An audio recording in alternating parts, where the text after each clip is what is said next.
श्रीमद् भागवत महापुराण की जय। सुखदेव जी महाराज की जय। परीक्षित जी महाराज की, गौर भक्त वृंद की। परीक्षित महाराज अपने बड़े बड़े मंत्रियों के साथ राजपाट का देखभाल करने लगे। एक दिन की बात है कि परीक्षित महाराज के पूर्वजों का गुणगान बहुत हो रहा था समाज में। ऐसा कर्म करो, ऐसा कर्म में प्रविष्ट हो जाओ कि हमारे पूर्वजों का नाम बढ़े, हमारे कुल खानदान पवित्रता से कहे कि भाई उस कुल में इसका जन्म हुआ है। अपने पूर्वजों की अलग अलग क्षेत्रों में उनकी गुण गाथा सुनकर परीक्षित को बहुत अच्छा लगा। परीक्षित जी ने भंडार में एक मुकुट था चमकता हुआ, उसी मुकुट को लेकर के महाराज परीक्षित अपने संतरी मंत्रियों के साथ जंगल में चले गए। जहां गए अपने पूर्वजों के गुण गाथा को सुनते रहे। महाराज युधिष्ठिर के राज्य पाठ का बहुत लोगों ने आदर किया। महाराज युधिष्ठिर का राज राम राज्य के जैसा था। दैहिक दैविक भौतिक तापा, राम राज काहू नहीं व्याप। राम जी का ऐसा राज्य था, शारीरिक दुख नहीं था, दैविक दुख भी नहीं था, कोई कष्ट नहीं था। अपने घरों में राम जी और युधिष्ठिर के राज्य में घरों में ताला नहीं लगाते थे। स्त्रियां माताएं निर्भीक रात में जा सकती थी, कोई डर नहीं था। ऐसा राज्य था युधिष्ठिर महाराज का। राम के राज्य की जैसा तुलना की जाती है। राम जी का राज्य तो ऐसा था कि राम जी के राज्य में कोई किसी व्यक्ति की मृत्यु नहीं हुई। अयोध्या कोई मरा नहीं, बुढ़ापा तक भी नहीं आया। राम जी जंगल में थे और भरतलाल जी रखवाली कर रहे थे अयोध्या की। रात्रि का समय था, ठीक 12 बजे रात्रि में भरत जी जा रहे थे सरजू स्नान करने के लिए। उसी समय उधर से काला कलूटा व्यक्ति आ रहा था। पूछ पड़े, कौन हो तुम? बोले कि मैं काल हूं। कहाँ जा रहे हो? अयोध्या में। भरत जी ने कहा कि 14 साल मत आए, 14 साल के बाद यहाँ पर आ। जब तक राम जी ना आ जा, तुम तो काल हो ना, मैं तो यहाँ का चौकीदार हूं। भरत जी के राज्य में किसी को खांसी भी नहीं हुई थी। ऐसा राज्य था, ऐसा सत्यवादी राजा था। आप अपने घर में भी 5 परिवार सदस्य के मुखिया तो हैं, यह स्थापना कर सकते हैं। आप अपने पूर्वजों की कथा सुन करके बड़ा खुश हो रहे थे। लेकिन आश्चर्य हुआ कि परीक्षित एक तिराहे चौराहे पर थोड़ा भटक गए। मंत्री चले गए, परीक्षित एक जगह पर चले गए। क्या देखा कि एक काला कलूटा व्यक्ति गाय को पीट रहा। एक बैल है, उसके 3 पैर नहीं है, एक पैर पर खड़ा है। बैल को पीट रहा है, गाय रंभा रही है, लंबी लंबी श्वास ले रही है और बात कर रही थी कि लगता है कि अब महाराज युधिष्ठिर के जैसा कोई राजा नहीं हुआ कि हमारी रक्षा करे। परीक्षित जी रुक गए, वहां पास चले गए। परीक्षित जी ने पूछा, हे ऋषभ, आप कौन हैं और आपके 3 पैर किसने तोड़ा? ये किसकी साहस है? धर्म के रूप में जो बैल था कहा कि शायद मेरे जीवन यात्रा इसी तरह जा रही थी, हमने कोई ऐसा कर्म किया है तो हमें उसको भोगना पड़ रहा है। अब कर्म हमारा खराब है तो पड़ोसी तो नहीं भोगेगा ना। आपस में बातचीत करते परीक्षित म्यान से तलवार निकाल ली।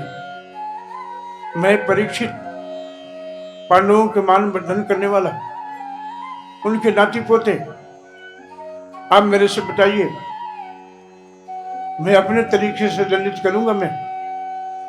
और जो कलयुग था ना, अपने हाथ में तलवार लेकर के जो 3 पैर तोड़ दिया था, वो चौथा भी तोड़ना चाहता था। धर्म का पैर है ना, सत्य बोलना, दया रखना, दान तपस्या करना, ये धर्म का पैर है। ये सब तो हट गया, तपस्या नहीं रहा, सत्य नहीं रहा, अब ये धर्म केवल दान पर टिका हुआ है। वो भी पैर तोड़ने जा रहा था, परीक्षित जी ने तलवार निकाल के कहा, हाँ हाँ क्या कर रहे हो तुम, कौन हो?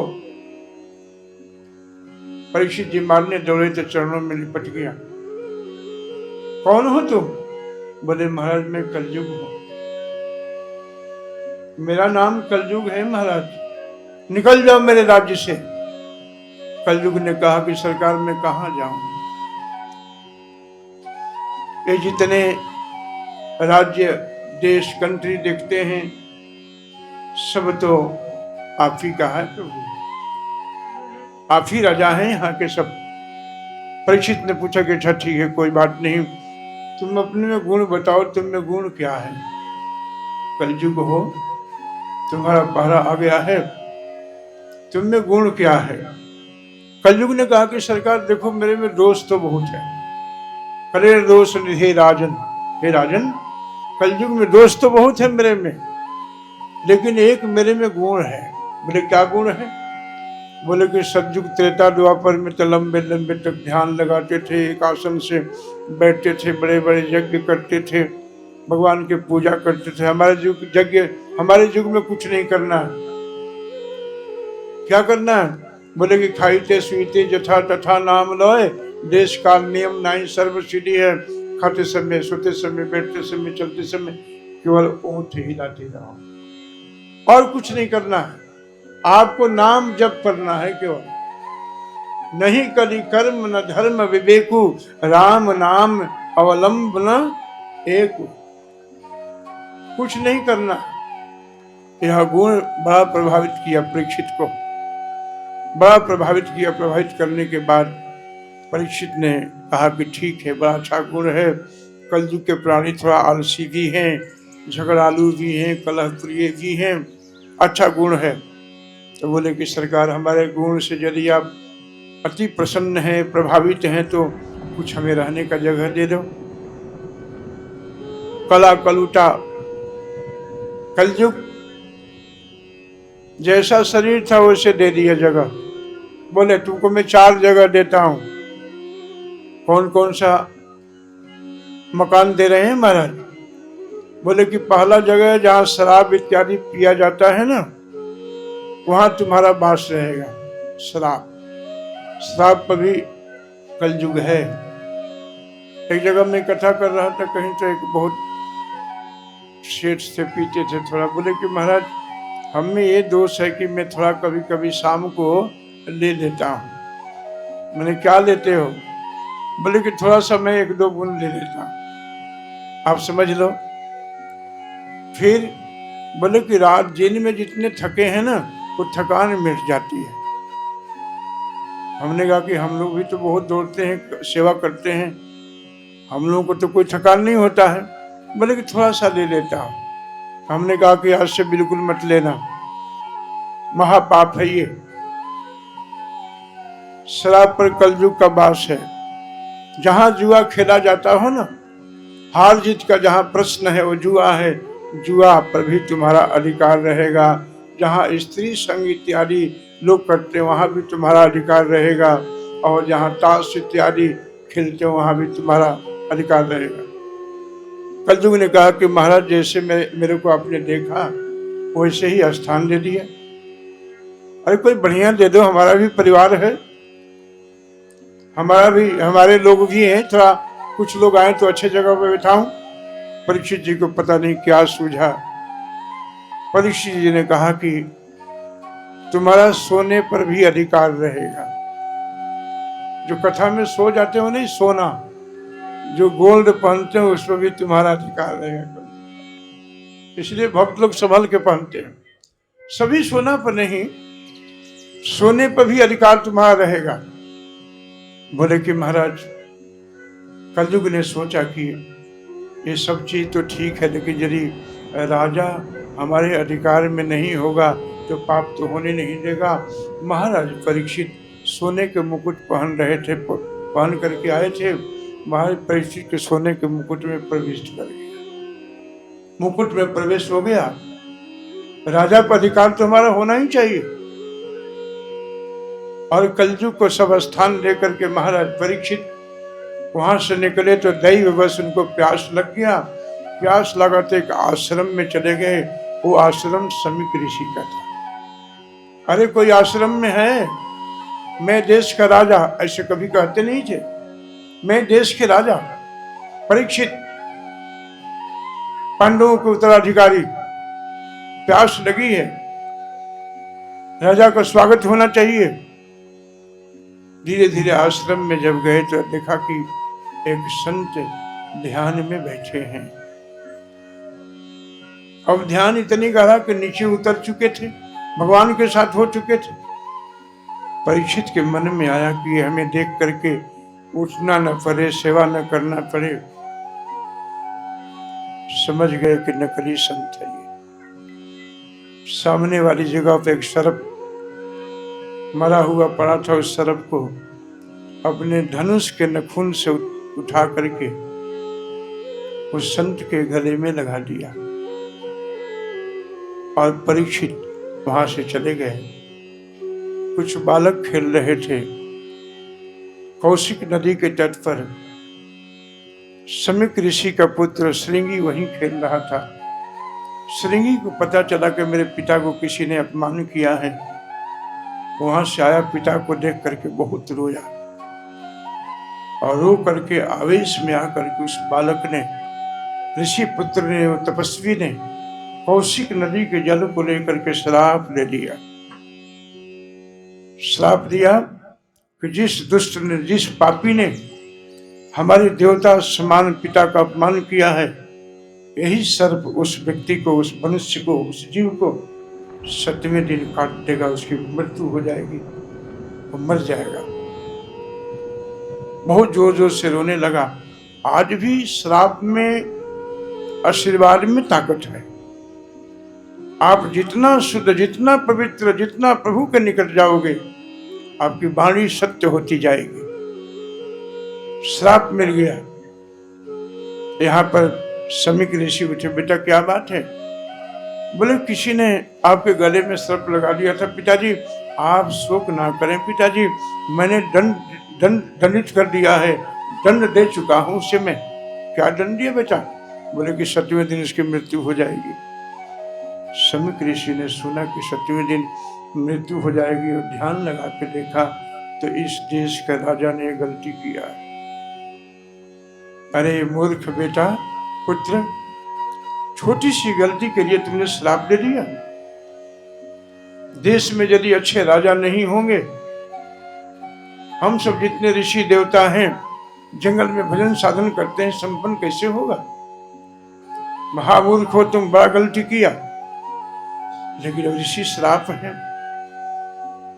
2 शिष्यों को भेजा, वहां उन्होंने अपना मुकुट जब उतारा सर से तो परीक्षित महाराज अपने सर पर हाथ पीटने लगे और कहने लगे कि मैं तो बड़ा पाप करके आ गया। हमारे पूर्वजों ने बड़े बड़े संत महात्मा देवर्षि महर्षियों को पाद पद्मों को धोया है, उसका आदर किया है, प्रेम किया। मैं कैसा पुत्र, जिन संतों को आदर हुआ समाज राज्य से, हम पाप करके, अपमानित करके आ गए।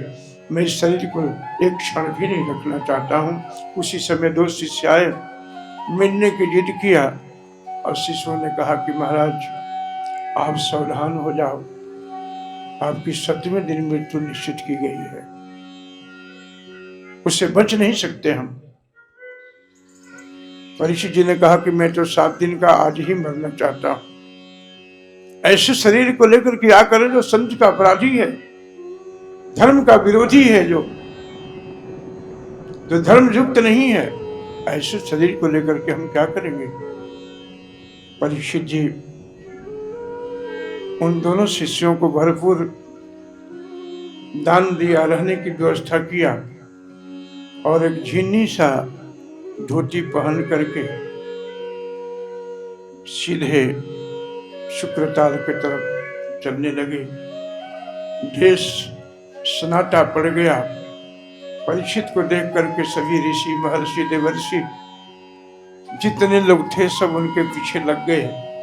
और आज जहाँ बैठे हैं इसी स्थान पर महात्मा परीक्षित ने आसन लगा दिया 7 दिन का।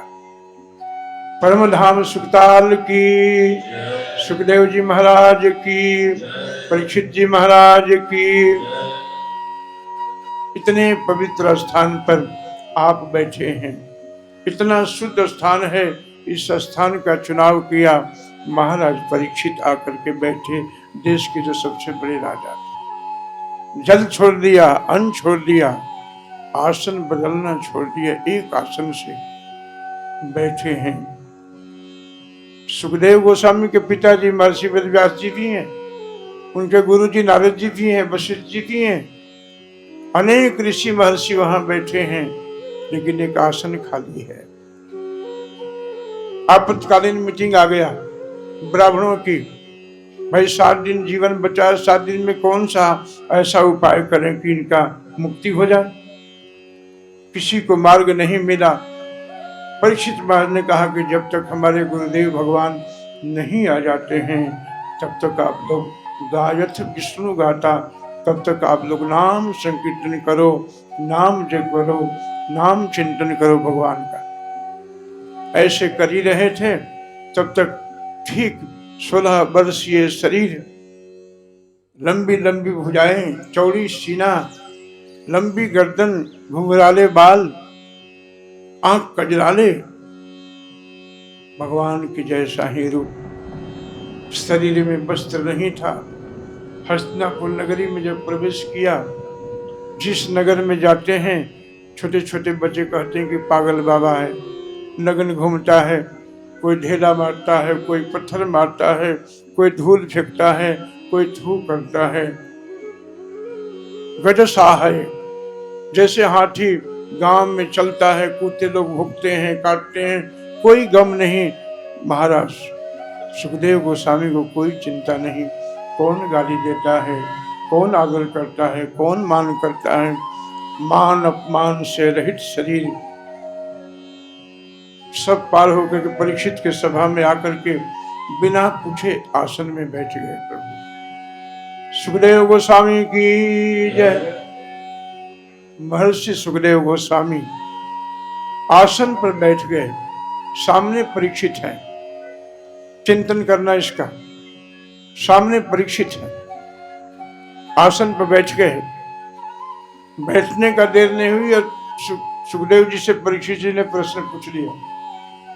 कहते हैं लोग मानसिक पूजा भी किया, कुछ था नहीं सामग्री, मानसिक पूजन किया और पूजन करने के बाद प्रश्न पूछ लिया कि गुरुदेव आप ये बताओ कि जिनकी मृत्यु निकट है, जो नजदीक अभी मरने वाला ही है, मरणासन पर पड़ा हुआ है, जो बहुत निकट है जिनकी मृत्यु, उसका किसका भजन करे, किसका जाप करे, किसका चिंतन करे। सुखदेव जी ने कहा कि बैठने की देर नहीं हुई, प्रश्नों की झड़ी लगा दिया तुमने, डरे हो क्या? अरे परीक्षित, तुम्हारे पास 7 दिन है, 7 दिन कम नहीं होता है। संसार के जीवों के पास तो 60 सेकंड भी नहीं है। एक बार नाक से हवा निकली, दोबारा नहीं गई तो गोविंदाए। हमारे पास तो 7 सेकंड भी नहीं है। राजन, तुम्हारे पास 7 दिन बचा हुआ। जानते हो, एक राजा थे, नाम था खटवांग। खटवांगो नाम राजर्षु। संसार सेवा करते करते, देश की सेवा करते करते समय का ध्यान नहीं रहा, बस शरीर हो गया। सीधे धर्मराज से पूछते हैं कि आप बताइए कि मेरे जीने में और मृत्यु में कितना समय बच गया है। उन्होंने रजिस्टर निकाल कर देखा, कहा कि बस 1 घड़ी बच गया है। उस राजा ने 1 घड़ी में भगवान का चिंतन, ध्यान, नाम संकीर्तन किया, उसकी मुक्ति हो गई। राजन, तुम्हारे पास 7 दिन, आपके पास भी 7 दिन है, यहाँ निश्चित है, चिंता मत करना आप लोग। सुखदेव जी के गोद में बैठे हम सब, उन पे आश्रित हैं। 7 दिन है तुम्हारे पास, 7 दिन में तुम्हारी मुक्ति हो जाएगी।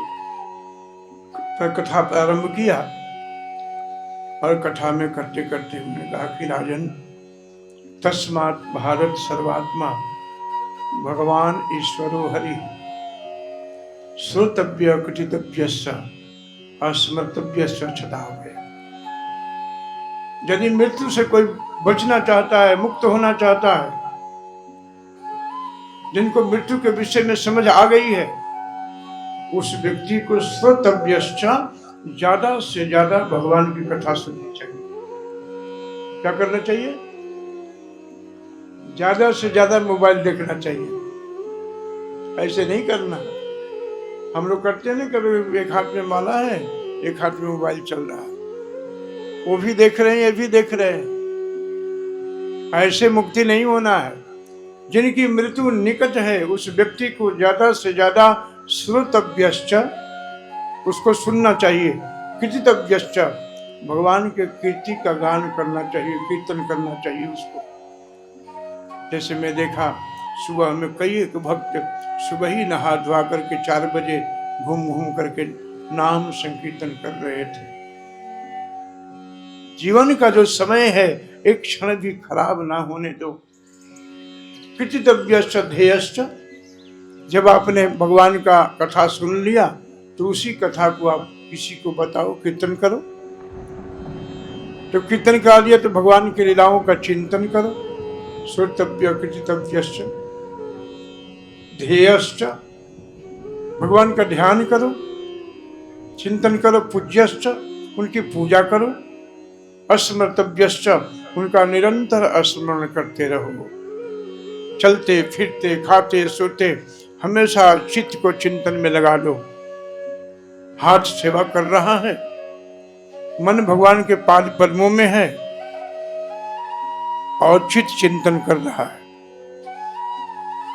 मृत्यु आपका कुछ नहीं बिगाड़ेगी। राजन, उस व्यक्ति को ज्यादा से ज्यादा भगवान के विषय में सुनना चाहिए। राजन जानते हैं संसारिक लोग, निंद्रा ह्रियते नक्तम भवाये च वाभयम दिवाचार्थे हया राजन कुटुंब भरणे नवा। संसारिक लोग राजन रात्रि में सोते हैं। निंद्रा ह्रियते नक्तम भवाये च वाभयम, रात्रि में जगते हैं तो विषय भोग में जाते हैं। जब सुबह होता है तो दिवाचार्थे, दिन में जब घूमते घूमते अर्थ के तो हमें घूमते रहते हैं, पैसा कहाँ मिले। क्यों? कुटुंब भरणे नवा, क्योंकि उनके पीछे कुटुंब भी है, उनका पोषण करना है। उनका रात्रि संसारिक में निकल जाता है, दिन पैसे कमाने में। ऐसे लोग भजन साधन कहाँ करते हैं राजन? नहीं कर पाते। राजन, भगवान को जल्दी प्राप्त करने के लिए विधि बताया, आसन के विधि बताया। इससे पहले हम लोग 2 मिनट कीर्तन करते हैं।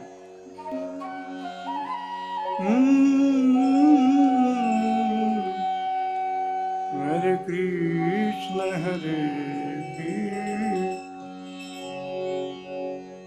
पग घुंघरू नाची रे पग घुंघरू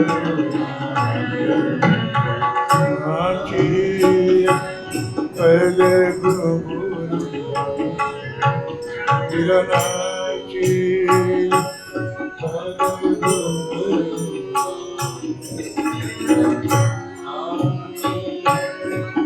पिताजी राजघराने के ही राजपूत घराने के महिला कृष्ण से प्रेम हो गया। संतों के साथ बैठी थी।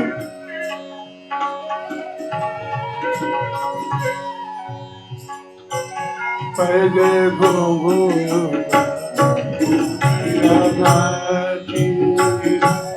पैगे घुंघरू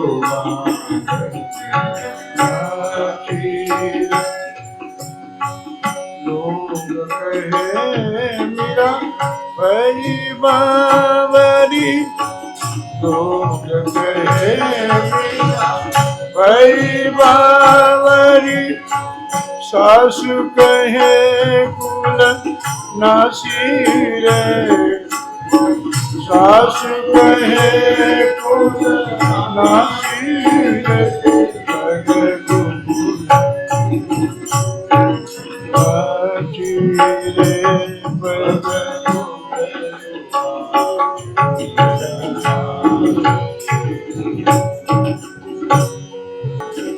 मीरा जी के जीवन में संतों का संग था।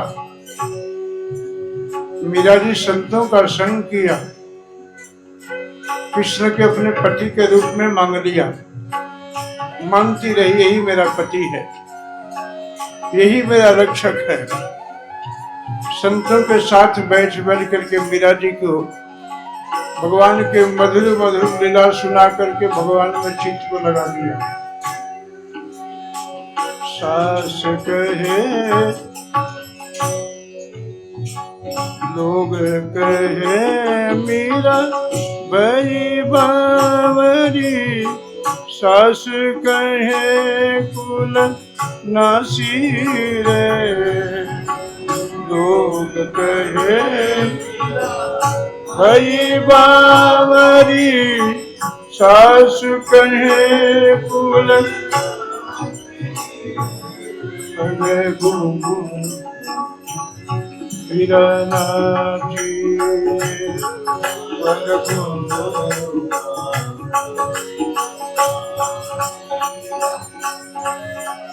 विष का प्याला राणा जी ने भेजा, विष का प्याला विष का प्याला राणा जी ने भेजा, विष का प्याला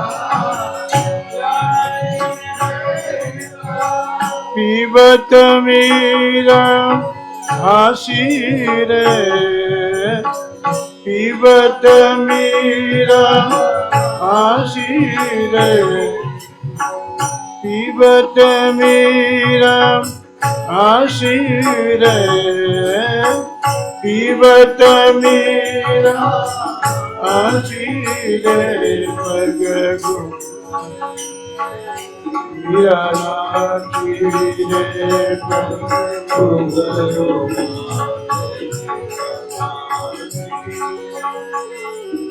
चैतन्य महाप्रभु कहते हैं चैंटिंग डांसिंग, भगवान के नाम लेते समय नृत्य भी करो साथ में। नृत्य भी एक कला है। भगवान नृत्य से भी बहुत जल्दी प्रसन्न होते हैं। भगवान नृत्य का मास्टर हैं। कालिये के जब सर्प प्रभु नाचने लगे, 101 फण वाला कालिया, प्रभु ने इतना सुंदर नृत्य किया, इतना सुंदर बजाया। देवता लोग अपने अपने इंस्ट्रूमेंट को संभाल लिए, भगवान के नृत्य पर मिलाने लगे। कालिया को भगवान ने रक्त निकाल दिया, कालिया विरक्त बन गया, सत्य बन गया। नृत्य भी एक कला है। भगवान तीनों जानते हैं, वाद्य भी जानते हैं, नृत्य भी जानते हैं और भगवान गीत भी जानते हैं। नृत्य अपने कालिये के फण पर देखा और गीत वेणु गीत के माध्यम से प्रभु ने बहुत सुंदर गीत गाया। भागवत में चलने वाला जीव रुक गया, रुकने वाला जीव वेणु के गीत पर नृत्य करने लग गया। जहां रेणु वृंदावन का धूल रच, जहां रेणु और बड़े बड़े कलाकार गीत प्रभु के सामने जब झुक जाते हैं, उसी का नाम है वेणु। भगवान ने दो काम किया, चराए धेनु बजाए वेणु। भगवान वाद्य में, गाने में भी बहुत प्रांगत हैं, नृत्य में प्रांगत हैं, गान में भी प्रांगत हैं। मुरली से प्रभु ने एक एक गोपियों को नाम को लेकर के, गायों के नाम को लेकर के बुला लेते थे। उनके जैसा कलाकार कौन हो सकता है? हरे कृष्ण कृष्ण कृष्ण हरे हरे, हरे राम राम राम हरे हरे।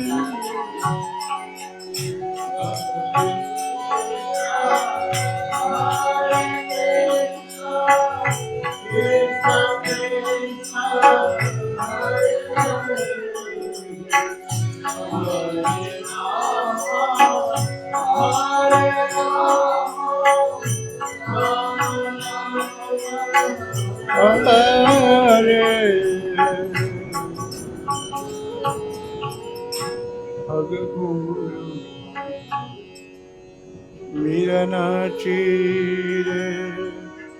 नृत्य देखना हो महाप्रभु का, नृत्य देखिए। अभी देखिए मायापुर से एक खबर आया, एक वीडियो आया जिसमें गदाधर जी श्रीवास जी, उनकी आंखों से पानी बह रहा है। आप देखे होंगे अपने वीडियो में, तो किसी ने देखना, एकदम आंख से इतना संकीर्तन हुआ, इतना नाम जप हुआ मायापुर में, इतना महासंकीर्तन हुआ कि भगवान रो पड़े थे। भगवान सब कुछ कर सकते हैं।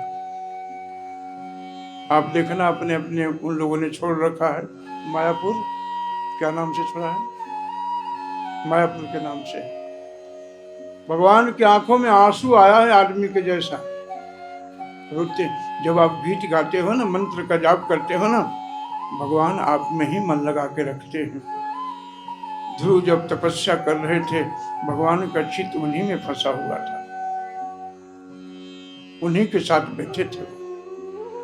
परीक्षित जी ने पूछा प्रश्न, भगवान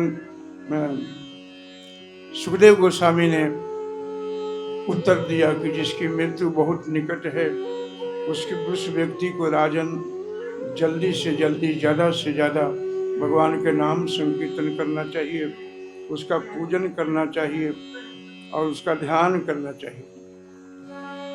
अब ध्यान की विधि बता रहे हैं कि राजन, इसका अनुभूति का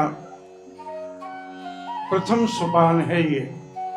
भगवान की अनुभूति कैसे हो, जीवन में कैसे भगवान हमारे, आप जप करो ना, अच्छा से कीर्तन करो ना, बिल्कुल भगवान के नाम में ही हो जाओ। रास्ते में चलते चलते भी लगता है कि ऐसा लगता है कि कोई साथ में चल रहा है। आप सो जाते हो तभी भी ऐसा लगता है कि कोई आपको देख रहा है। हरिदास जी को शरीर को, जब शरीर मृत हो गया तो हरिदास जी के शरीर को चैतन्य महाप्रभु अपने गोद में लेकर के, अपने अंक में भर करके नृत्य कर रहे हैं, रो रहे हैं। हरिदास के शरीर को लेकर के और नृत्य कर रहे हैं महाप्रभु, ऊर्ध्वाह करके हरि बोल हरि बोल हरि बोल कर रहे हैं। भजन करने वाले व्यक्ति के शरीर को भगवान बड़ा प्यार करते हैं, बहुत स्नेह करते हैं भगवान। यहाँ पर इसकी अनुभूति कैसे हो। ओम नमो भगवते वासुदेवाय, भगवान को प्रणाम किया और भगवान को प्रणाम करके सुखदेव गोस्वामी ने इन प्रश्नों को आदर किया। बड़ी आनंद से थे प्रश्न। राजन, तुम्हारा प्रश्न जो है ना, लोक कल्याण के लिए है, लोक हित के लिए है राजन। वह प्रश्न जो है, जो प्रश्न अपने लिए हो, लोक कल्याण नहीं हो सकता। राजन श्रोतव्यादीनि राजेंद्र, भगवान के विषय में खूब सुनना चाहिए, ज्यादा से ज्यादा, जब समय मिल जाए भगवान के विषय में सुनते ही रहो। देहापत्र कलत्रादिषु आत्मसन्न्यास सत्सुखी तेषां प्रमत्त निधनम पश्यन्नपि न पश्यति। राजन, संसारिक लोग देह में, गेह में, परिवार में फंस करके उनको दिन और रात्रि का समय पता ही नहीं चलता। देहा पत्र कलत्रादिषु कलक्षणा चित्तम। कलक्षणा का मतलब होता है बच्चों में मन चित्त फंस गया है, शरीर में भी चित्त फंसा हुआ है, पत्नी में भी चित्त फंसा हुआ है। ऐसा व्यक्ति राजन अपने आत्म कल्याण के लिए कोई उपाय नहीं सोचता है। देहा पत्र कलत्रादिषु आत्म संन्यास स्वच्छपि तेषां प्रमत्त निधनम पश्य नपि न पश्यति। ऐसा व्यक्ति देखता है कि सामने मृत्यु है, फिर भी देखता नहीं कि क्या हमारा मृत्यु आएगा। घर के पड़ोसी वाला मर गया, दूसरा सोचता कि शायद मेरा नंबर नहीं है। राजन विशेष रूप से यदि तुमको ध्यान करना है, चिंतन करना है, तो भगवान का ध्यान करो, भगवान के ध्यान चिंतन करो। और ध्यान में पहले राजन 4 विधि, 4 चीजों का नाम लिया। ध्यान में पहले एक आसन को सिद्ध करो। एक आसन से बहुत देर तक बैठने का अभ्यास करो। देखते थे ना राक्षस लोग भी जब देवताओं का ध्यान में बैठते थे। हिरण्यकशिपु जब ब्रह्मा जी को प्रसन्न करने के लिए गए, इतना ध्यान मग्न हो गए, इतना चिंतन मग्न हो गए कि शरीर में पेड़ पौधे घास तिब्बक भी खा रहे हैं, कोई चिंता नहीं, इतना कड़ा ध्यान किया। ब्रह्मा जी को आना पड़ा और ब्रह्मा जी से जो चाहिए मांग रहे थे। एक आसन से बैठने का बहुत देर से अभ्यास करना चाहिए। हम लोग तो आसन लगा के बैठते हैं ना, 5 मिनट में कभी गर्दन सीधा करते हैं, कभी सर को चमकाते हैं, फिर पीठ को ऐसे करते हैं, शरीर में दर्द चालू हो जाता है, ध्यान कहाँ से लगेगा। आसन कैसा, जो सुखद आसन है, मयूर आसन से बैठ लो, पद्मासन से बैठ लो, जो आसन आपको सुख देता है उसी आसन से बैठो। और आसन से बैठ करके राजन पहला उपाय ये करना कि जित श्वास हो। एक आसन से बैठ करके राजन श्वास पर विजय प्राप्त करना, कम से कम श्वास लेना और प्रभु का दर्शन करना। जित श्वास हो जित संग, फिर संग पर विजय प्राप्त करना। ऐसे व्यक्ति का संग ना करना जिनके संग से आपकी भक्ति बिगड़ जाए, आप अपने भक्ति के लाइन से छूट जाएं। गाते हैं ना, छाड़ी मन हरि विमुखन का संग, जिनके संग से कुबुद्धि उपजत है परत भजन में भंग, छाड़ी मन हरि विमुखन के संग। हरि से जो विमुख है, भगवान से जो विमुख है, ऐसे व्यक्ति का संग ना करो, ऐसे व्यक्ति के संग से बचो। जित श्वास हो जित संग, और जितेंद्रिय बनो, जितेंद्रिय बनो, इंद्रियों से हारो मत, इस पर विजय प्राप्त करो। जितेंद्रिय का मतलब होता है कि जो आपका मन कहता वो ना करके जो अंतरात्मा कहता उसको करना। मन तो कहता कि चलो अब कथा खत्म होगी, पकौड़ा कहीं मिल जाए, समोसा मिल जाए। मन जो कहता वो ना करना, अंदर वाले जो प्रभु कहते हैं, आवाज आती है उसको करना, वो जितेंद्रिय है। जो इंद्रियों से जो हार गया है उसको कहते हैं अजितेंद्रिय, हार गया हो। और जितेंद्रिय वो कहते हैं उसके कथना अनुसार चलती है। मन कहता भी सत्संग करना है, चलो, बैठना है, चलो, कथा सुननी है, चलो। और यदि मन कह दे कि नहीं अभी यहां से चलो, बहुत देर हो गया, वो अजितेंद्रिय है, हार गया उससे। जो मन कहता वो ना करो, जो आप कहते हो उसको करो, उसे जितेंद्रिय कहते हैं। जित श्वास हो जित संग जितेंद्रिय। और एक आसन से बैठ करके भगवान के स्थूल रूप का चिंतन करो राजन, भगवान के विराट रूप का चिंतन करो।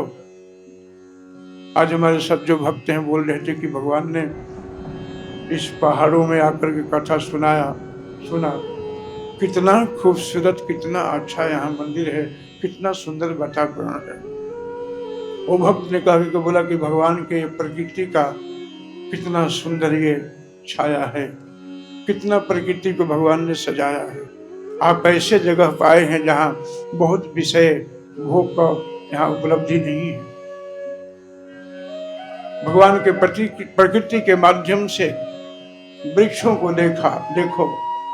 एक कहीं शायद यहाँ वृक्ष एक भक्त बता रहे थे कि देखिए ये कितने बड़ा वृक्ष और कैसा इसका स्वरूप हो गया।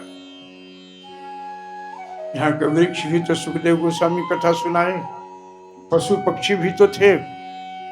आज लाखों की संख्या में जितने वक्ता हैं सभी यहाँ आना चाहते हैं और कथा सुनाने चाहते हैं। वृक्ष भी तो कथा सुनते हैं। कितने सौभाग्यशाली हैं। चल नहीं सकते हैं लेकिन कथा सुन सकते हैं, बोल नहीं सकते लेकिन कथा सुन सकते हैं। हम लोग बोलते भी हैं, चलते भी हैं, सुनते भी हैं, फिर भी कथा नहीं सुनते हैं।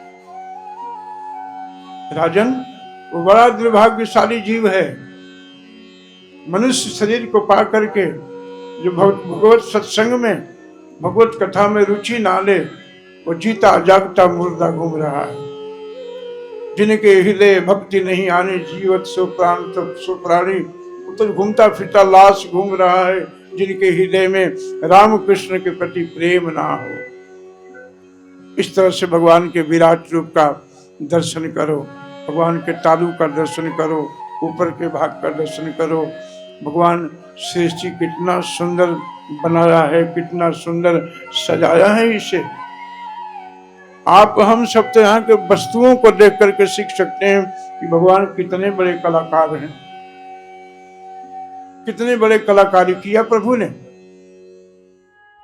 आपने देखा मोर के पंख के ऊपर कितनी सुंदर कलाकारी है। मोर की मृत्यु हो जाए लेकिन कलाकारी खत्म नहीं होता है। उसकी आंख देखो, पैर देखो, उसके शरीर देखो। मोर यदि सामने खड़ा हो तो गाड़ी खड़े करके 2 मिनट देखते हैं लोग उसको। ये भगवान की कलाकारी है।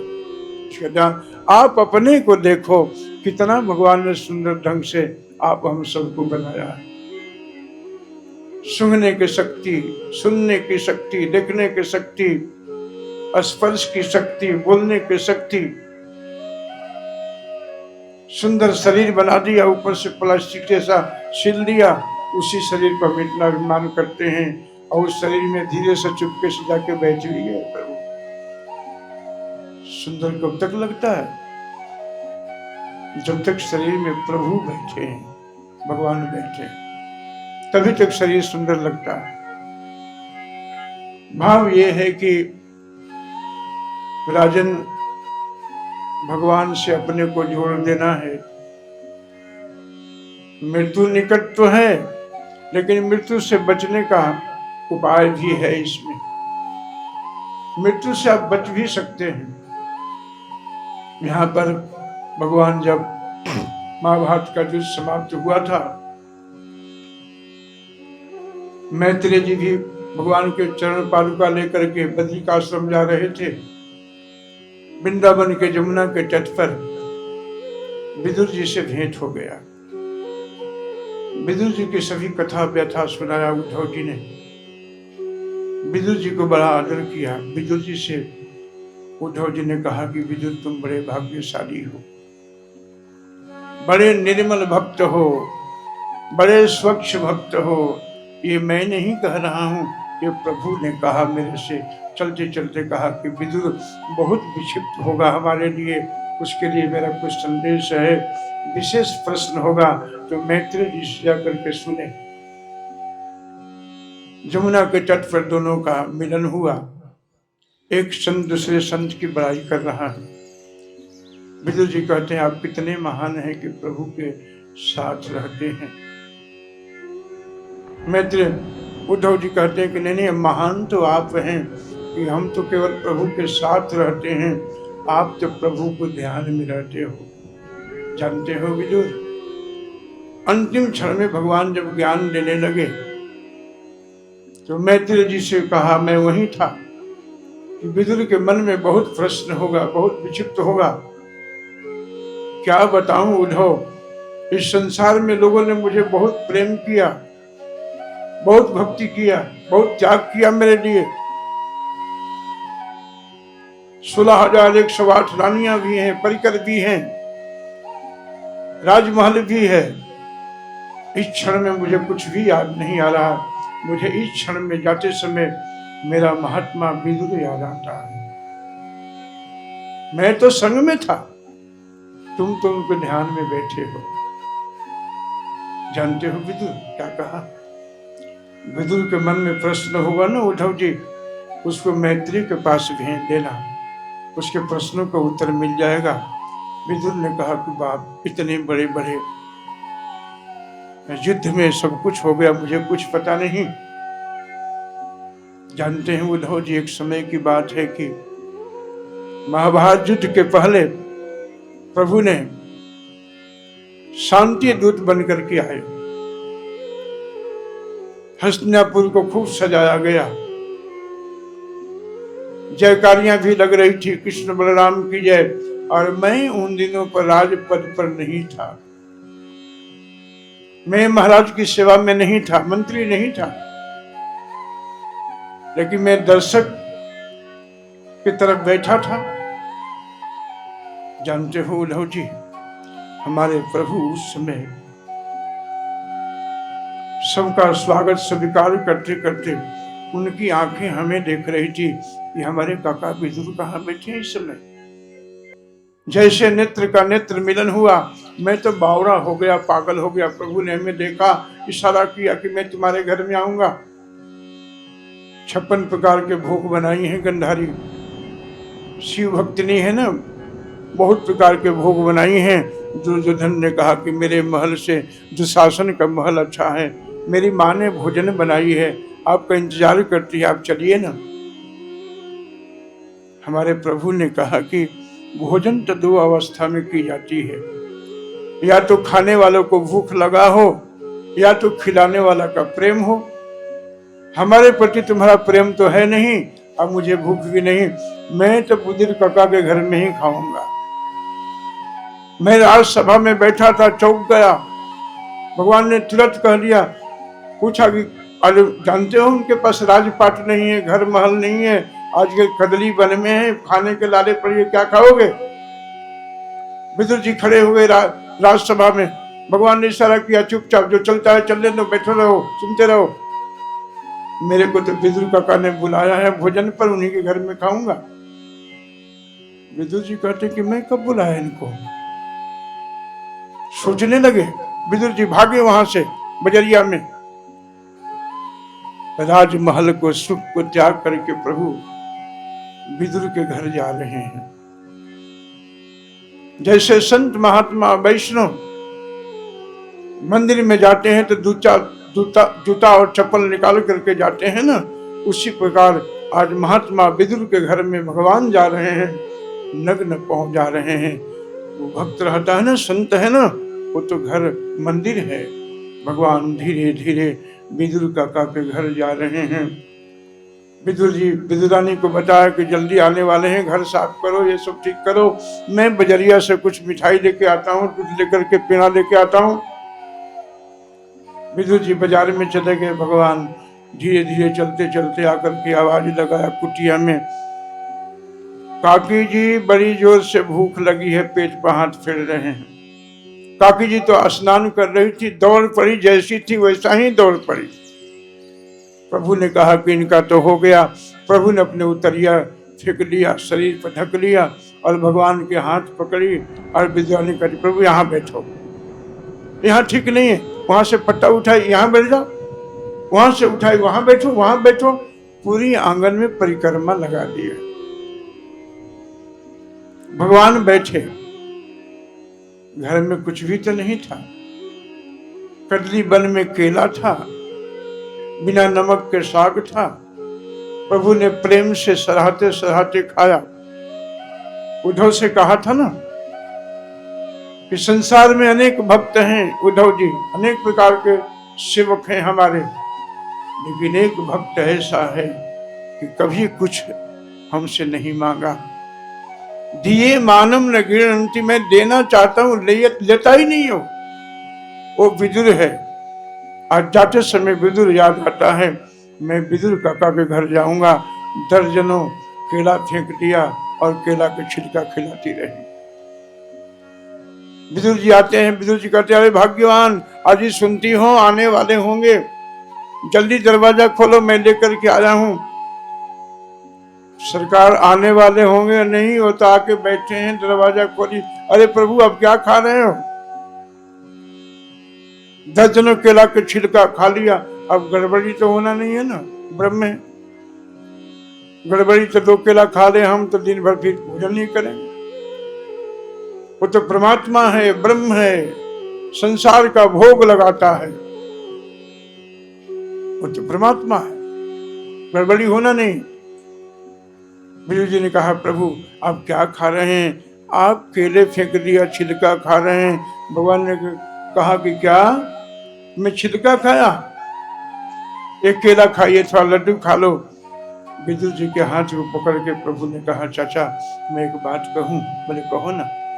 बोले कि विद्वानी काकी के जो केले के छिलके में स्वाद था ना, आपके पेड़े में स्वाद नहीं है। बताओ, इतना प्रेम करते हैं भगवान। इस तरह से यह लीला समाप्त हुआ है और कल प्रवेश करेंगे। विदुर जी मैत्रेय जी के पास हरिद्वार में गए हैं। विदुर जी शूद्र जाति से हैं, वो भी धर्म हैं, धर्म के अवतार हैं, और मैत्रेय जी ब्राह्मण हैं। ओम नमो भगवते वासुदेवाय, ओम नमो भगवते वासुदेव, ओम नमो भगवते वासुदेवाय।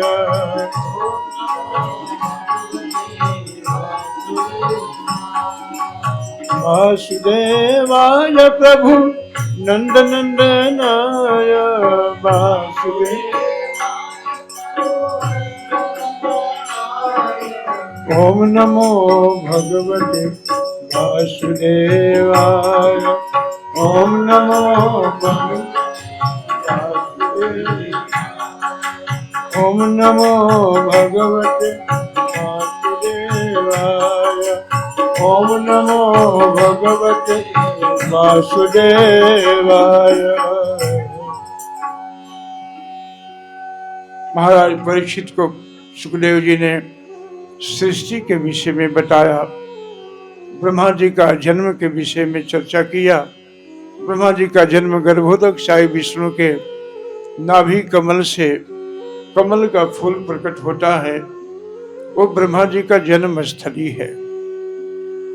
3 महाविष्णु है, कारोदक साई विष्णु, गर्भोदक साई विष्णु और क्षीरोदक साई विष्णु। 3 महाविष्णु हैं। कारोदक साई विष्णु का जो कार्यकलाप है वो महासागर में लेटे हुए हैं। उनके शरीर से रोमकूप से बुलबुले पैदा होता है, उसे असंख्य ब्रह्मांड प्रकट होता है। उस असंख्य ब्रह्मांड में उस समुद्र को आधे भाग में घेर करके जिसको गर्भोदक साई विष्णु कहते हैं, उसमें गर्भोदक साई विष्णु लेटे हुए। गर्भोदक साई विष्णु के साथ में लक्ष्मी जी पाद संवाहन करती हैं और ब्रह्मा जी के नाभि से कमल का फूल निकला, उसी पर छोटे कमल के फूल पर ब्रह्मा जी का उत्पत्ति हुआ। गर्भोदक साई विष्णु से क्षीरोदक साई विष्णु, क्षीर का सागर से भगवान प्रकट हुए। क्षीरोदक साई विष्णु से सभी अवतार प्रकट होता है। जब जब देवताओं पर धर्म की हानि होती है, देवता लोग वहीं जाके स्तुति करते हैं, वहीं से भगवान प्रकट होते हैं। लेकिन राम कृष्ण का जो अवतार है, एते चांस कला पुंसा कृष्णस्तु भगवान स्वयं, कृष्ण का जो अवतार है वहां से नहीं, वो तो स्वयं अवतारी नहीं, अवतार नहीं, अवतारी हैं प्रभु। उन्हीं से सभी अवतार होता है। ब्रह्मा जी जल के ऊपर बैठे हैं, कमल के फूल पर। चारों दिशाओं में देखा कि जल ही जल भरा है। मैं कहां से आया हूं, कहां जाना है? ब्रह्मा जी ने कमल के नाल को पकड़ करके डुबकी लगाया, नीचे अपना सोचा कि मेरा स्रोत क्या है, मैं कहां से आया हूं। बरसों तक ढूंढते रह गए, उनका स्रोत नहीं मिला कि मेरा जन्म स्थली कहां। यह गर्भोदक साई विष्णु, ब्रह्मा जी को जड़ पता नहीं चला। पुनः फिर आकर के कमल के नाले पर बैठे तो उनको दो शब्द सुनाई दिया। व्याकरण के दो शब्द हैं, तप, यानी तपस्या करो। ब्रह्मा जी ने अपने दिनों से तपस्या किया। ब्रह्मा जी को प्रभु ने ज्ञान भर दिया। सृष्टि करो। सृष्टि कैसे करो, कहां करो, कहीं पता नहीं चला। जल ही जल दिखाई दे रहा है। यही प्रश्न विदुर जी ने मैत्री जी से कहा किया है। मैत्री जी विदुर जी की प्रतीक्षा कर रहे थे हरिद्वार में, और यही प्रश्न किया विदुर जी की, मेरे मन में कुछ प्रश्न है, उस प्रश्नों का उत्तर दीजिए, मैं बहुत विक्षिप्त हूं। मैत्री जी ने कहा कि क्या प्रश्न है। बोले कि मेरा पहला प्रश्न यह है कि भगवान ने दुनिया क्यों बनाया। नहीं बनाते तभी चल जाता, कुछ भी नहीं बिगड़ता। दुनिया क्यों बनाया प्रभु ने। और दूसरा प्रश्न यह है कि यदि दुनिया बनाया प्रभु ने तो एक जैसा क्यों नहीं बनाया। कोई इतना गरीब, कोई इतना धनी, कोई इतना सुंदर, कोई इतना खूबसूरत, कोई इतना कुरूप, कोई इतना गोरा, कोई इतना काला। जो गोरा है वो अपने सीना तान के चलता है कि देखो मैं गोरा हूं, और जो काला है वो दिन भर अपने शरीर को रगड़ता है, मैं भी गोरा हो जाऊं। किसी को इतना धनवान बना दिया कि करोड़ों का दिन में इधर उधर हो जाए, पता नहीं चलता है। और किसी के घर में सुबह रोटी बनती है तो शाम को व्यवस्था नहीं बनती है। प्रभु ने दुनिया एक जैसा क्यों नहीं बनाया।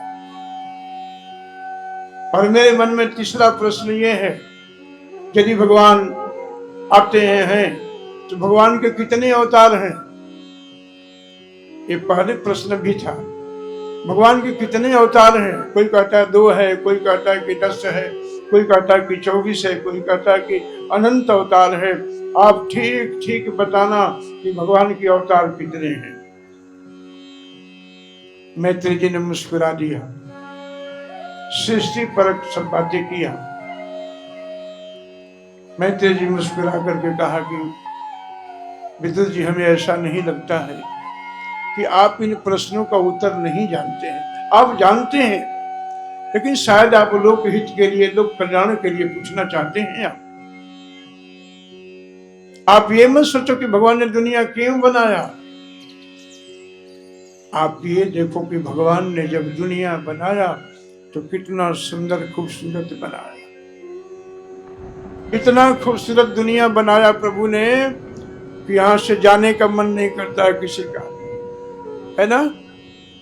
यहां से कहा कि छोड़ के जाओ, कोई जाना चाहता है यहां से। इतना सुंदर बनाया, इतना आकर्षण भरा है यहां पर झूठे जगत में। असंख्य भगवान के अवतार हैं विदुर जी। पृथ्वी में जो समुद्र है उसके तरंगों को गिनना संभव है। उसके तट पर जितना रेत है उसको भी गिनना संभव है। भगवान के अवतारों के विषय में जानना ये संभव नहीं है। अरे पूरे पृथ्वी को लेखनी बना दो। जंगल में जितनी लकड़ियां हैं उसको लेखनी बनाओ, पृथ्वी को पेपर बना लो, और जितने जल है उस पर स्लाही बना लो, ये सब समाप्त हो जाएगा। भगवान की लीला समाप्त नहीं हो सकती।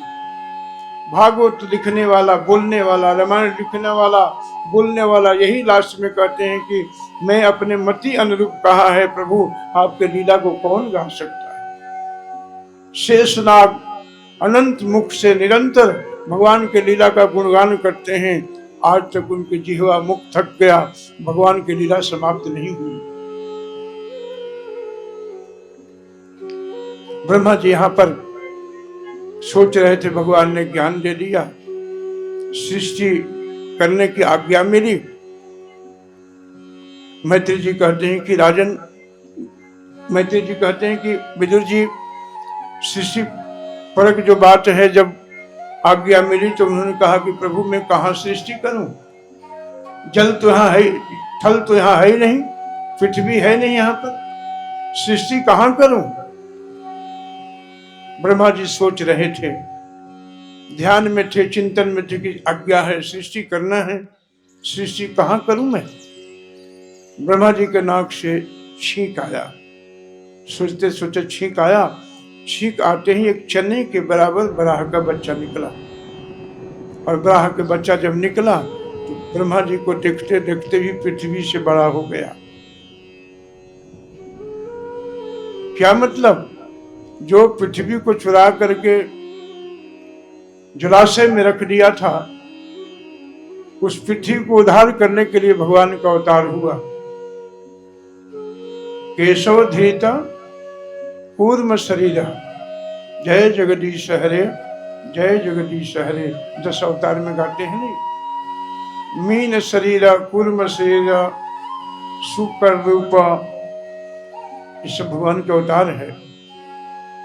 भगवान वहीं से कूदे और पृथ्वी को ला रहे थे, अपने दंतुल पर रख करके ला रहे थे। इधर हिराक्ष भी घूम रहा था, कभी देवलोक में कहीं किसी लोक में घूम रहा था। लड़ने के लिए कोई आदमी नहीं मिलता, शरीर में बहुत ताकत थी ना, कोई ताकतवान नहीं मिलता था। घूमते घूमते आकाश मार्ग में नारद जी भी कीर्तन कीर्तन करते करते आ रहे थे। पीछे से आवाज लगाई, अरे बाबा कहाँ जा रहे हो तुम। बोले हमें क्यों पकड़ लिया भैया, ये मैं तो भजन करने वाला आदमी। बाबा कहाँ जा रहे हो। बोले बस मैं यही कीर्तन कर रहा था। कुछ लड़ना भिड़ना जानते हो, शरीर में बड़ी खुजली हो रही है लड़ने के लिए। नारद जी ने कहा कि तुम्हारी खुजली तो मिटा सकता हूं मैं। देखो मैं लड़ना भिड़ना तो बिल्कुल नहीं जानता हूं, लेकिन लड़ना भिड़ाना जानता हूं।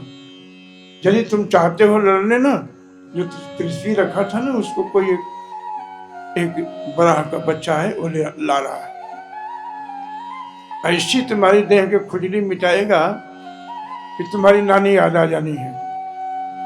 और ढूंढते ढूंढते पहुंचा, भगवान उधर से आ रहे थे और ये इधर से हिराक्ष जा रहा था।